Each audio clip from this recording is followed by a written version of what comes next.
కవిత పార్టీపై మునుగోడు ఎమ్మెల్యే కోమటిరెడ్డి రాజగోపాల్ రెడ్డి విమర్శలు చేశారు. లిక్కర్ స్కామ్ లో కవితకు ఇంకా క్లీన్ చిట్ రాలేదు అన్నారు. రాజకీయ పార్టీ పెట్టడం అంటే పాన్ షాప్ పెట్టడం సులువైందే అని, కవిత పోటీ చేస్తే డిపాజిట్ దక్కదు అని అన్నారు.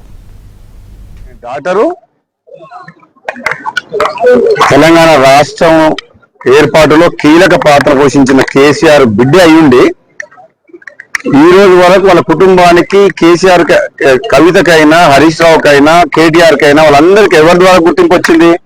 కేసీఆర్ ద్వారా. కేసీఆర్ లేకుండా కవిత ఎక్కడుంది?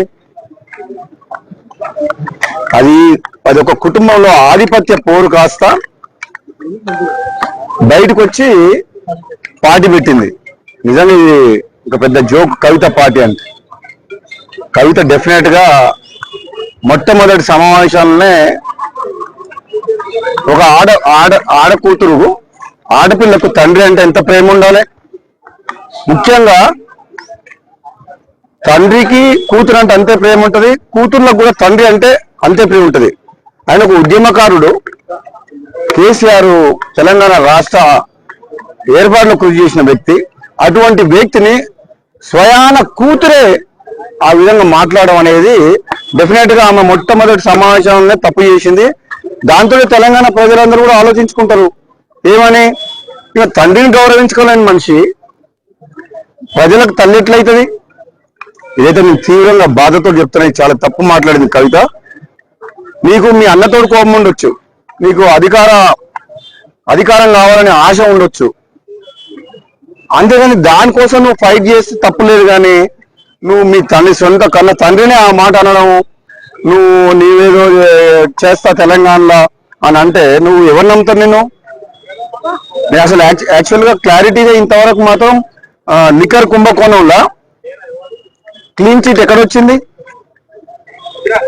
మద్యం కుంభకోణం విషయంలో కోర్టు ఇంకా పెండింగ్లే ఉన్నది. దానికి మంచి ఆధారాలు కూడా ఉన్నాయి. ఇప్పటికిప్పుడే మొత్తం తెలంగాణ ఉద్ధరిస్తుంది. తెలంగాణ సంగతి తర్వాత కానీ చాలా మంది నువ్వు చూసుకునేటోళ్ళు, కానీ ఫస్ట్ నువ్వు ఆ కేసులకి ఎట్లా బయటపడుతావు అది చూసుకో ఫస్ట్. గతంలో నాకు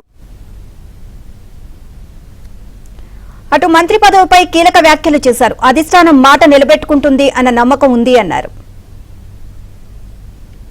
గతంలో నాకు కాంగ్రెస్ పార్టీ హామీ ఇచ్చింది కాబట్టి ఒకవేళ అవకాశం వస్తే కాంగ్రెస్ పార్టీ అధిష్టానం ఇస్తే తప్పకుండా ఈ ప్రాంత ప్రజలకు, మునుగోడు నియోజకవర్గ ప్రజలకు, తెలంగాణ రాష్ట్ర ప్రజలకు నిజాయితీగా రాహుల్ గాంధీ గారి నాయకత్వంలో, ముఖ్యమంత్రి రేవంత్ రెడ్డి గారి నాయకత్వంలో ఈ ప్రాంత అభివృద్ధికి, పార్టీ కొరకు, ప్రభుత్వం మంచి పేరు తెచ్చే విధంగా ఈ ప్రజల కోసం పనిచేస్తా. నాకు కూడా నమ్మకం ఉంది. తప్పకుండా కాంగ్రెస్ పార్టీ అధిష్టానం ఇచ్చిన మాట నిలుపుకుంటుందని నాకు పూర్తి విశ్వాసం ఉంది. తప్పకుండా మంత్రివర్గ విస్తరణ జరిగితే అధిష్టానం నా విషయంలో తప్పకుండా సీరియస్ గా ఆలోచించి నిర్ణయం తీసుకుంటుందని చెప్పి అనుకుంటున్నాను.